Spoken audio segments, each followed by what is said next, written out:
हूं दीपाली राणा। आप देख रहे हैं योर मनी, पर्सनल फाइनेंस से जुड़ा हमारा स्पेशल शो जो हम अपने व्यूअर्स की हेल्प करने लेकर आते हैं ताकि उन्हें बता सकें कि उनकी फाइनेंशियल प्लानिंग कैसी है, पोर्टफोलियो में क्या बदलाव की जरूरत है, कैसे वो अपने फाइनेंशियल गोल्स को पूरा कर सकते हैं। तो अगर आपके पास कोई भी सवाल है तो आप योर मनी में आ सकते हैं। नोट कीजिए तरीका कैसे आप पार्टिसिपेट कर सकते हैं शो में।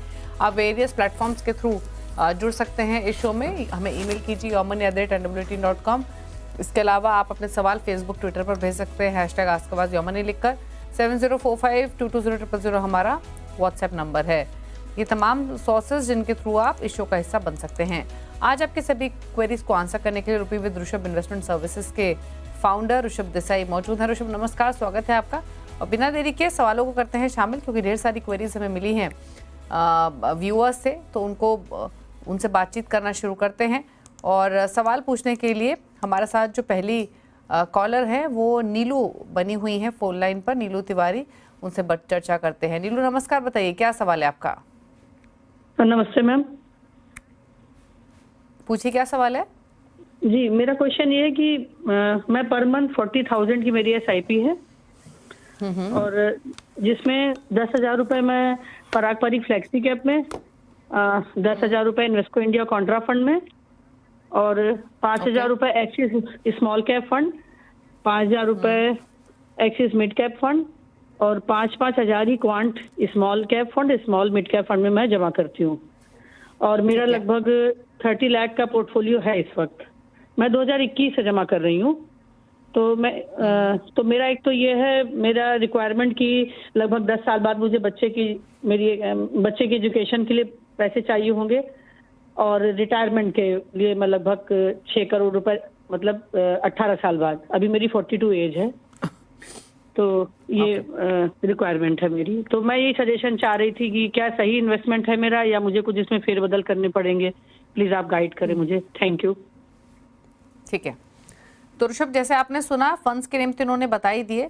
6 फंड्स हैं इनके पास। 4 फंड्स में 5,000 ईच डाल रहे हैं, 2 फंड्स में 10,000 ईच। टोटल एसआईपी 40,000 की है। 2021 से शुरुआत की, यानी 4 साल हो चुके हैं। 30 लाख की पोर्टफोलियो की वैल्यू है। 2 गोल्स हैं, 10 ईयर्स में 2 करोड़, 18 ईयर्स में 5 to 6 करोड़। बताइए क्या सजेशन रहेगा। दीपाली जी, पहले तो मैं उनके पोर्टफोलियो पे आ जाता हूँ। देखिए, उनके पोर्टफोलियो में मुझे सेम मिड कैप और स्मॉल कैप फंड्स नजर आ रहे हैं। बेसिकली एएमसी रिपीट कर रहे हैं।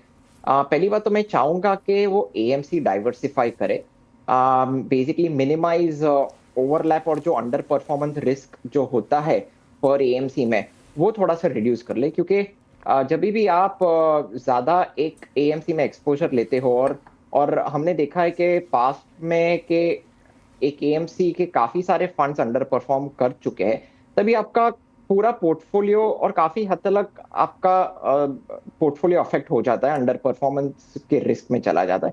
तो नंबर 1 के मिड और स्मॉल कैप में थोड़ा सा डाइवर्सिफिकेशन करे, अलग अलग एएमसी रखे। दूसरी चीज, 2 मिड कैप और 2 स्मॉल कैप फंड की जरूरत नहीं है। आप एक ही मिड कैप फंड रखे और एक ही स्मॉल कैप फंड रखे।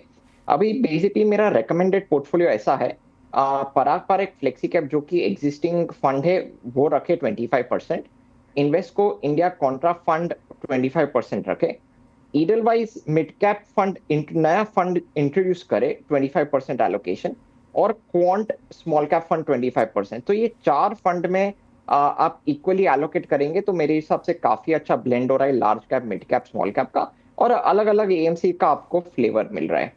अभी उनके गोल पे आ जाता हूँ। देखिए, अज्यूम कर रहा हूँ 12% CAGR returns in equity for the next 10 years.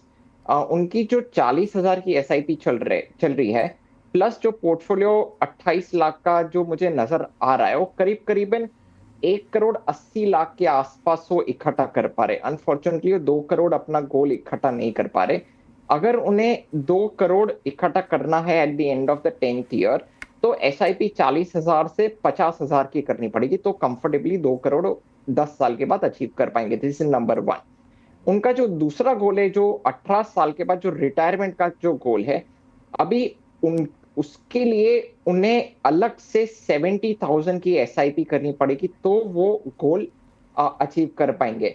तो ऑल इन ऑल 1,20,000 की पर मंथ एसआईपी करनी पड़ेगी। तो वो 10 साल के बाद जो आई एम अंडरस्टैंडिंग जो चाइल्ड्स एजुकेशन है प्लस उनका रिटायरमेंट है वो फुलफिल होगा। मगर करंट 40,000 पे डेफिनेटली दोनों गोल्स अचीव नहीं होंगे दीपाली जी। ठीक है, तो यानी 1,20,000 की SIP लगेगी आपको दोनों गोल्स को हासिल करने के लिए। एक चीज़ और बताइए, इन केस अगर ये आपने 4 फंड्स फाइनली बताए ऋषभ, कौन से इनके पोर्टफोलियो में होने चाहिए आपने, क्योंकि 3 फंड से निकलने की सलाह दी है, एक रेकमेंड किया है, तो वो क्लैरिटी है। लेकिन अगर ये SIP अमाउंट बढ़ाती हैं, स्लोली एंड ग्रेजुअली बढ़ाती हैं, इमीडिएटली बढ़ाती हैं, तो क्या सिर्फ इन्हीं 4 फंड्स में ही स्टिक करें और इक्वली डिवाइड करें, या कोई नई कैटेगरी भी ऐड कर सकती हैं अगर फंड की राशि बढ़ाती है निवेश करने की?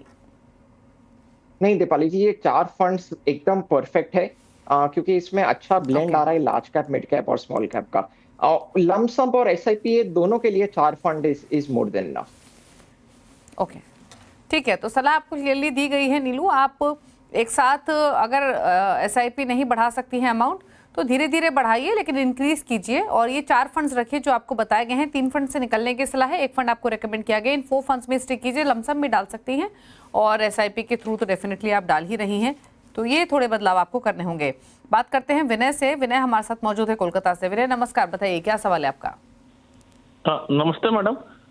मैडम मैंने पोर्टफोलियो व्हाट्सएप किया था, तो मैं ये जानना चाह रहा था कि वो जो मेरा इन्वेस्टमेंट का जो प्लान है, उसके थ्रू मैं 10 साल में 1 करोड़ रुपए का लक्ष्य पूरा कर पाऊंगा कि नहीं कर पाऊंगा? ओके, तो मैं इनके फंड्स बता देती हूँ जो इन्होंने बताए हैं हमें। एक चीज बताइए उससे पहले, विनय कितना समय हो चुका है इस पोर्टफोलियो को क्रिएट किए हुए? आपको कोई पोर्टफोलियो वैल्यू बन पाई है अभी तक या नहीं? नहीं, ये जो फंड है मैं दिसंबर से चालू किया हूँ। इसके अलावा मैं पहले जो SIP करता था, उस SIP से अभी तक मेरे पास 25 लाख का कॉर्पस है। ओके, तो 25 लाख का आपके पास ऑलरेडी म्यूचुअल फंड कॉर्पस है। नई SIP आपने रिसेंटली स्टार्ट की है 3 फंड्स के साथ, Nippon large cap, HDFC mid cap, Tata small cap, 8,000 each डाल रहे हैं। टोटल SIP अमाउंट है 24,000 का। 10 ईयर्स में 1 करोड़ का टारगेट है। बताइए ऋषभ, क्या सजेशन इनके लिए? दीपाली जी, पहले तो इनके जो पोर्टफोलियो मेरे को काफी कॉन्सेंट्रेटेड पोर्टफोलियो लग रहा है। सिर्फ 3 फंड है। मैं चाहूंगा कि एक और फंड इंट्रोड्यूस करे from a diversification point of view. दूसरी चीज, मैं चाहूंगा कि जो निपॉन इंडिया का जो लार्ज कैप फंड है, उसको रिप्लेस करके HDFC सेंसेक्स इंडेक्स फंड में जाए, क्योंकि मैं चाह रहा हूं कि अच्छा सा एक्टिव और पैसिव का भी ब्लेंड रहे। अनफॉर्चुनेटली काफी सारे large cap active funds under perform कर चुके हैं और आगे भी शायद से करने की क्षमता रखते हैं। तो मैं चाहूंगा कि एक पैसिव फंड इंट्रोड्यूस करें, HDFC Sensex index fund. This is number 1। Number 2, HDFC का जो मिड कैप अपॉर्चुनिटीज फंड है वो काफी जायंट फंड हो गया है। मैं चाहूंगा कि थोड़ा from an alpha generation point of view एक मॉडरेट AUM फंड में जाए। तो मैं चाहूंगा कि ईडलवाइज का मिड कैप जो फंड है वो आप इंट्रोड्यूस करें। HDFC mid cap opportunity fund को रिप्लेस करके ईडलवाइज का मिड कैप फंड इंट्रोड्यूस करें। तीसरा, एक Parag Parikh flexi cap fund introduce करें। तो मेरे हिसाब से 4 फंड में इक्वली एलोकेट करेंगे, which is Parag Parikh flexi cap fund, HDFC Sensex index fund, Edelweiss mid cap fund और टाटा का स्मॉल कैप फंड, जो कि उनका ऑलरेडी एग्जिस्टिंग फंड है। ये चारों फंड में 25% ईच एलोकेट करेंगे तो मेरे हिसाब से बहुत अच्छा पोर्टफोलियो कंस्ट्रक्ट हो जाएगा। उनके लक्ष्य पे आ जाता हूँ। 12% CAGR returns in equity for the next 10 years. देखिए, वो 24,000 की SIP कर रहे हैं, तो सिर्फ 24,000 की SIP पे करीबन 55 लाख को इकट्ठा कर पा रहे हैं। मगर अभी उन्होंने बोला कि वो 25 लाख का एक एडिशनल ऑलरेडी एग्जिस्टिंग पोर्टफोलियो भी है। तो मेरे हिसाब से कंफर्टेबली वो 1 करोड़ अचीव कर पाएंगे। बट मैं चाहूंगा कि हर साल वो 5 to 10% एनुअल टॉपअप करे, तो वो पोस्ट टैक्स रिटर्न्स बहुत कंफर्टेबली अचीव कर पाएंगे दीपाली जी। ओके, तो विनय, सलाह आपके लिए क्लियर है। पहले बात करें आपके पोर्टफोलियो की, तो 3 ही फंड्स आपके पास है, 2 फंड्स से निकलना है आपको। आपने हाल ही में SIP शुरू की है, तो इन फंड से स्विच करने में परेशानी भी नहीं होगी। Nippon India large cap, HDFC mid cap, इनसे निकलिए आप। ऑलरेडी एक फंड टाटा स्मॉल कैप का जो बचा, तीसरा उसको रखिए। उस तीसरे फंड के साथ 3 और नए फंड्स ऐड कीजिए। यानी अब जो आपका नया पोर्टफोलियो होना चाहिए वो 4 फंड्स का होना चाहिए, जिसमें टाटा स्मॉल कैप ऑलरेडी आप डाल रहे हैं। 3 नए फंड जो ऐड करना है उसमें HDFC Sensex index, Edelweiss mid cap, Parag Parikh flexi cap डालिए। अगर हम सिर्फ इस पोर्टफोलियो की बात करें, जो 24,000 आप डाल रहे हैं, तो इससे तो गोल हासिल नहीं हो पाएगा आपका।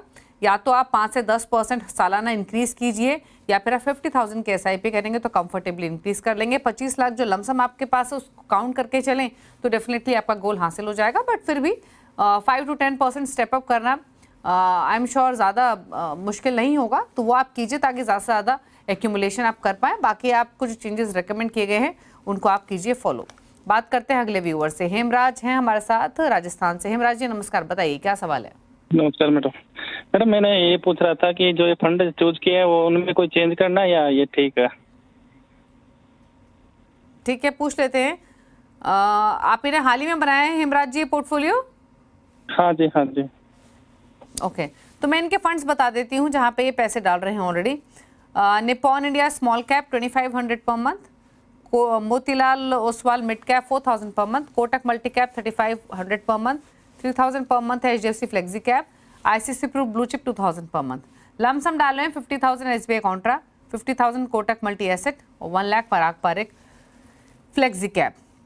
15,000 की SIP है, लमसम इन्होंने 2 लाख डिप्लॉय किए हुए हैं।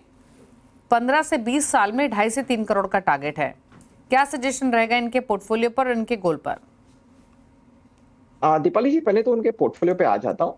देखिए, 2 अलग पोर्टफोलियो बनाने की जरूरत नहीं है। SIP का अलग और लमसम का अलग ऐसे करने की जरूरत नहीं है। आप SIP और लमसम दोनों के लिए आप एक ही पोर्टफोलियो रखें, ऐसे मेरी रिकमेंडेशन है। देखिए, ओवरऑल फंड सिलेक्शन मेरे हिसाब से ठीक लग रहा है, बट मैं फिर भी थोड़ा सा एलोकेशन में ट्वीक करना चाह रहा हूँ और मैं ये दोनों पोर्टफोलियो जो लमसम और SIP है मैं थोड़ा सा मर्ज करने जा रहा हूँ मैं। देखिए, उनके एग्जिस्टिंग फंड में ही HDFC flexi cap fund 20% allocation रखे, Parag Parikh flexi cap fund 20%, SBI contra fund 10%, Motilal Oswal mid cap fund 25% और मैं एक नया फंड इंट्रोड्यूस करने जा रहा हूँ, कोटक स्मॉल कैप फंड 25%। तो मेरे हिसाब से ये फंड्स में ऐसे आप एलोकेशन करेंगे SIP और लमसम, तो मेरे हिसाब से वैल्यू ग्रोथ का भी अच्छा सा आपको फ्लेवर मिल रहा है, अलग अलग AMCs का भी फ्लेवर मिल रहा है और आपको लार्ज कैप मिड कैप और स्मॉल कैप का भी अच्छा सा डाइवर्सिफिकेशन मिल रहा है। अभी मैं उनके गोल पे आ जाता हूँ।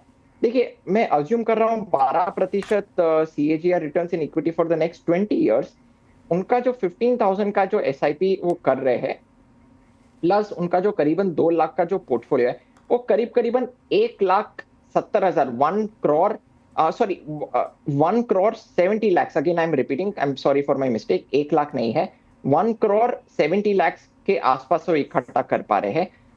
वो अनफॉर्चुनेटली 3 करोड़ नहीं इकट्ठा कर पा रहे। अगर 3 करोड़ इकट्ठा करना है तो 30,000 की SIP करनी पड़ेगी। अगर वन शॉट में नहीं बढ़ा सकते हो तो ये अराउंड 10 to 20% के रेंज में SIP टॉप अप करेंगे तो भी अपना गोल वो अच्छी तरह से अचीव कर पाएंगे। दीपाली जी, ओके, चलिए, तो ये सलाह आपके लिए दी गई है क्लियरली। तो जो बदलाव सजेस्ट किए गए हेमराज जी, प्लीज आप उनको नोट कीजिए। 30,000 के आसपास की SIP लगेगी आपको 3 करोड़ का लक्ष्य हासिल करने के लिए। 15,000 की SIP आप कर रहे हैं तो स्टेप अप आप करें या फिर इमीडिएटली इंक्रीज करें, अप टू यू। ये आपको पहले तो आपके गोल को हासिल करने के पीछे की जो राशि लगेगी उसके बारे में डिटेल हुई। जैसे ऋषभ ने क्लियरली समझाया, मैं रिपीट कर देती हूँ, नोट कर लीजिए। अगर आपने कोई भी पॉइंट मिस किया है, आपको बदलाव करने हैं डेफिनेटली अपने पोर्टफोलियो में। आपके पास फिलहाल जो SIP है वो 5 फंड्स में है। 5 फंड्स में से 3 फंड से निकलने की सलाह है, जिसमें Nippon India small cap, Kotak multi cap और कोटक मल्टी एसेट है। कोटक स्मॉल कैप आप ऐड कर सकते हैं। तो आपको यानी 4 फंड्स ही रखने, जिसमें कोटक स्मॉल कैप रहेगा, साथ ही आपको बाकी कोटक के फंड्स नहीं रखने। HDFC flexi cap, ICICI Pru blue chip और मोतीलाल ओसवाल मिड कैप आप रख सकते हैं। तो ये सलाह आपके लिए, ये 4 फंड से आपका एलोकेशन आप पूरा कर पाएंगे। कितना एलोकेशन किस में करना है? 20% एलोकेट कीजिए HDFC फ्लेक्सी कैप में, 20% पराग पारिक फ्लेक्सी कैप में आप लगा सकते हैं, SBI कॉन्ट्रा में 10%, मोतीलाल ओसवाल मिड कैप में 25% अमाउंट एलोकेट कीजिए, कोटक स्मॉल कैप में 25% आप ऐड कर सकते हैं। तो ये रहा आपका नया पोर्टफोलियो और इस पोर्टफोलियो के साथ अगर आप स्टेप अप भी करेंगे तो अपने गोल को हासिल कर लेंगे।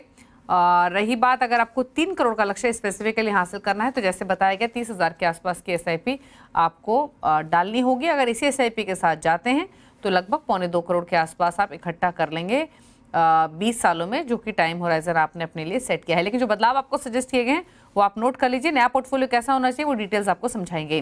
रुक रहे हैं इसी के साथ एक ब्रेक के लिए, लौटेंगे तो कुछ और क्वेरीज को करेंगे शामिल। जल्द वापस आते हैं।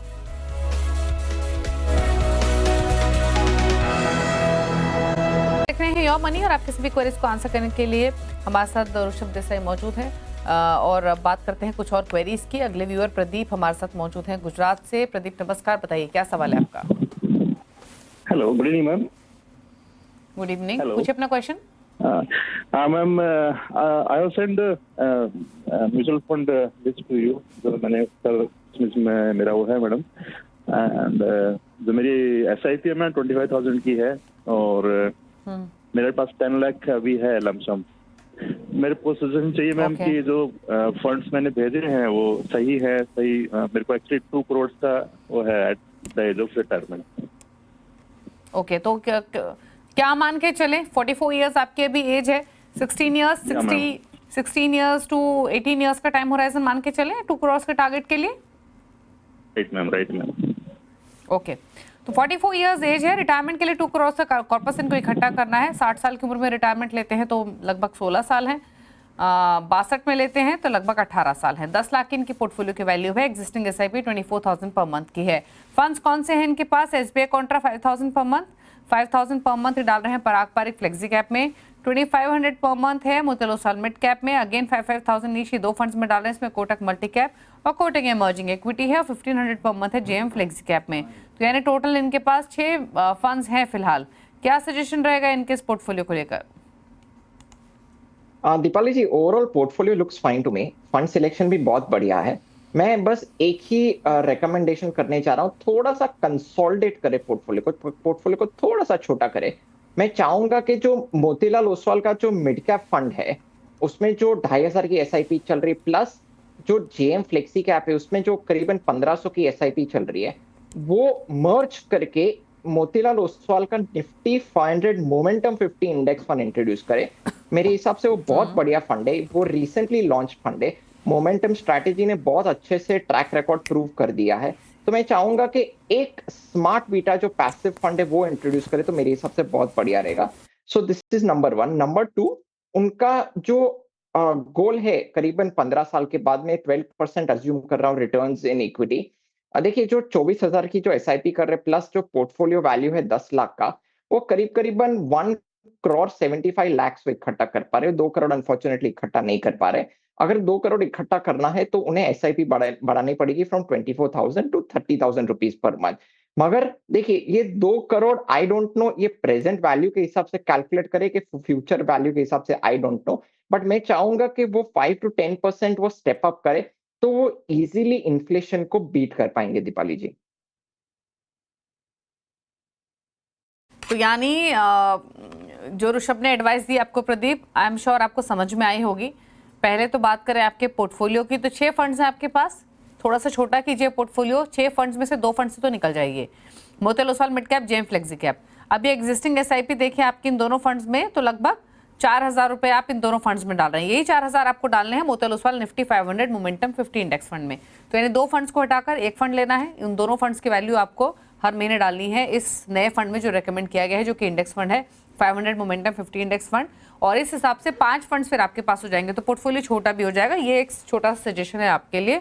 बाकी फंड्स में आप कंटिन्यू कीजिए इन्वेस्टमेंट। अब बात करें गोल की, फिलहाल आप 24-25 हज़ार के SIP कर रहे हैं। सिर्फ 5 से 6 हज़ार की SIP आपको बढ़ानी है अपने गोल को हासिल करने के लिए। 2 करोड़ का लक्ष्य जो है आपका, तो जो कि ज़्यादा डिफिकल्ट नहीं होना चाहिए। और अगर आप इमीडिएटली नहीं बढ़ा सकते तो धीरे धीरे बढ़ा लीजिए, लेकिन आप अपने गोल को हासिल कर सकते हैं थोड़ा सा एलोकेशन इंक्रीज करके। अगर नहीं करते हैं तो फिर एग्जिस्टिंग पोर्टफोलियो से आप 2.25 करोड़ के आसपास की राशि इकट्ठा कर लेंगे, तो यानी गोल के नज़दीक तब भी आप रहेंगे। तो ये आपको सजेशन दिए गए हैं, लेकिन जैसे ऋषभ ने भी कहा, इन्फ्लेशन को ध्यान में रखे टारगेट को डिसाइड करें। अगर आपने वो रखकर किया है तो वेल एंड गुड, नहीं किया है तो फिर आपको एलोकेशन डेफिनेटली इंक्रीज करना होगा, या फिर स्टेप अप करें आप हर साल। ये पॉलिसी, ये स्ट्रैटेजी आपको अपनानी होगी। बात करते हैं अगले व्यूअर से। हिमांशु गौर हैं हमारे साथ सवाल पूछने के लिए। हिमांशु नमस्कार, बताइए क्या क्वेश्चन है? नमस्कार मैम। मेरा सवाल ये है कि मैम मेरी कुछ SIP जो कंटिन्यू है अभी, और उनको रिव्यू, उनका मुझे रिव्यू कराना है कि वो ठीक है, और जो कुछ SIPs हैं जो कि मैं बंद कर चुका हूँ, तो वो फंड उनमें हमारा एक अमाउंट हो गया है लमसम, तो वो मुझे स्विच करना है। मैं किस में स्विच कर सकता हूँ, मुझे ये असल में जानना है। तो हिमांशु जी डिटेल तो बताइए पहले। जो आपका एग्जिस्टिंग पोर्टफोलियो मेरे पास है, उसमें आपके पास PPFAS, एक तो HDFC सेंसेक्स इंडेक्स फंड है 3,300 रुपए महीना, 2,500 रुपए महीना डाल रहे हैं SBI स्मॉल कैप में, कोटक फ्लेक्सी कैप में 3000 आप डाल रहे हैं, और ये पीपीएफएस का कौन सा फंड है आपके पास? मैं पीपीएफएस का फ्लेक्सी कैप है। फ्लेक्सी कैप है, तो पराग पारिक फ्लेक्सी कैप इनके पास 3000 पर मंथ है, तो ये तो इनका एग्जिस्टिंग पोर्टफोलियो है। अब जो पोर्टफोलियो आप डिसकंटिन्यू कर चुके हैं उसमें कितनी राशि ऑलरेडी हो चुकी है? तो उसमें मैम लगभग एक एक्सिस मिड कैप है जिसमें कि लगभग 90,000 है, और एक एसबीआई फोकस्ड है जिसमें कि लगभग 2.5 लाख रुपए कुछ है। ओके, इस पैसे को भी आपको नए पोर्टफोलियो में लगाना है। ओके, तो वहां पर मतलब 3.5 लाख के आसपास की आपके पास राशि है। ओके, ठीक है, पूछ लेते हैं। और बाकी जो ये 12.5 लाख आपकी पोर्टफोलियो की वैल्यू है, ये आपकी जो एक्टिव एसआईपी से 4 जिनका भी हमने नाम लिया, ये इन्हीं की वैल्यू है? नहीं मैम, सबकी मिला करके है टोटल। सबके मिला करके, ओके, ठीक है। तो ऋषभ, जैसे इन्होंने बताया, एक्टिव 4 फंड्स हैं इनके पास, Parag Parikh flexi cap, Kotak flexi cap, SBI small cap, HDFC Sensex, यहाँ पर 2500 से 3300 की एसआईपी इनकी चल रही है पर मंथ। 2 इनके पास ऑलरेडी फंड्स हैं, एक जहां पर 3.5 लाख के आसपास की वैल्यू है, उसको भी इन्वेस्ट करना चाहते हैं फर्दर निकालकर। टोटल वैल्यू 12.5 लाख के आसपास के 2 करोड़ का टारगेट है। बताइए suggestion. Deepali ji, overall fund selection तो मुझे ठीक लग रहा है, मगर जो पोर्टफोलियो में जो एलोकेशन हर एक फंड में जो करके रखा है वो काफी डिसबैलेंस्ड है, वेल बैलेंस नहीं है। तो मैं चाहूंगा कि उनके एग्जिस्टिंग पोर्टफोलियो में ही थोड़ा सा मैं एलोकेशन वाइज बदलाव करने जा रहा हूँ, और मैं सिर्फ एक नया फंड इंट्रोड्यूस करने जा रहा हूँ। तो बेसिकली मेरा रेकमेंडेड पोर्टफोलियो उनके लिए ऐसा रहेगा कि जो एचडीएफसी सेंसेक्स इंडेक्स फंड है उसमें 20% आप एलोकेट करें, Parag Parikh flexi cap fund 20%, Mirae asset tax saver fund 20%, SBI small cap fund 20%। ये उनके ऑलरेडी एग्जिस्टिंग पोर्टफोलियो, उसमें मैं थोड़ा सा इक्वली एलोकेट करना चाह रहा हूँ, और एक नया फंड इंट्रोड्यूस करें, मोतीलाल ओसवाल का मिड कैप फंड, वो भी 20%। सो ये टोटल जो 5 फंड है उसमें आप इक्वली एलोकेट करेंगे तो मेरे हिसाब से अच्छा सा डाइवर्सिफिकेशन बन रहा है, वेल बैलेंस आपका पोर्टफोलियो बन रहा है। क्योंकि क्या होता है ना कि जब भी आपका पोर्टफोलियो बैलेंस नहीं होता है, तभी कोई फंड, मान लीजिए आपने अच्छा फंड में लो एलोकेशन किया और वो फंड अच्छा रिटर्न्स भी देगा, तो भी आपके पोर्टफोलियो में उतना रिटर्न्स नजर नहीं आएगा। So it is very important to allocate also in the right way. अभी देखिए, मैं उनके गोल पे आ जाता हूँ। देखिए, मैं 12% सीएजीआर रिटर्न्स अज्यूम कर रहा हूं मैं in equity for the next 20 years. समय भी बहुत बढ़िया है। देखिए, 2 करोड़ अगर उन्हें अचीव करना है तो 20,000 की एसआईपी करनी पड़ेगी, दिस इज नंबर 1। मगर उनका जो ऑलरेडी 12,50,000 का लमसम है उसको मैं ऐड कर दूं तो वो एग्जिस्टिंग एसआईपी वैल्यू में ही वो गोल अचीव कर पा रहे हैं। मगर मैं चाहूंगा कि इन्फ्लेशन को ध्यान में रखते हुए आप 5 to 10% की एनुअल एसआईपी टॉपअप जरूर करें। यहाँ पर दीजिए, पहला तो ये कि जैसे आपने बताया 4-5 फंड्स इनको बताए। एक तो जिस टैक्स सेवर फंड की आप बात कर रहे हैं, मेरे टैक्स सेवर, वहां पर इनका एसआईपी एलोकेशन नहीं है, लमसम 80,000 इन्होंने डिप्लॉय किया हुआ है। First point. सेकंड पॉइंट, इनकी जो आपने पोर्टफोलियो इनको सजेस्ट किया है, जो नया पोर्टफोलियो इनका एलोकेटेड रहेगा, उसको लेकर क्लैरिटी है। तो क्या ये मेरे ऐसे टैक्स सेवर में एसआईपी शुरू कर दे? दूसरा ये कि जो ये पैसे, जो लमसम पैसा इनके पास है 3.5 लाख रुपया, इसको भी इन्हीं फंड्स में डाल दें जो 4 आपने सजेस्ट किए हैं? दीपाली जी, पहले तो जो लमसम और जो एसआईपी, ये दोनों के लिए बहुत बढ़िया पोर्टफोलियो रहेगा। तो जो एडिशनल लमसम के जो भी एग्जिस्टिंग लमसम है वो इसमें डेफिनेटली आप डिप्लॉय कर सकते हो, दिस इज नंबर 1। नंबर 2 कि जो मेरा एसेट टैक्स सेवर फंड है वो it basically works like a flexi cap fund. हाँ, मैं मानता हूं कि टैक्स सेवर फंड में 3 साल का लॉक इन होता है, मगर ये आपको एनकरेज करेगा to stay in the equity markets for the long term. आपको प्रॉफिट बुक करने की जो लालसा है वो आपको नजर नहीं आएगी, वो बेसिकली आपका हाथ को पकड़ के रखेगी, प्रॉफिट बुक करने से आपको रोकेगी। तो मेरे हिसाब से ट्रैक रिकॉर्ड बहुत अच्छा है, फ्लेक्सी कैप फंड की तरह ही बिहेव करता है। तो मेरे हिसाब से आप मेरा एसेट फ्लेक्सी कैप, मेरा asset tax saver fund, sorry, आप डेफिनेटली आप कंटिन्यू करके आप इसमें आप एसआईपी कर सकते हैं। ओके, चलिए, तो ये रहा आपके पोर्टफोलियो को लेकर राय। अब पूछ लेते हैं फटाफट से ऋषभ के टॉप 4 फंड्स। ऋषभ, बताइए।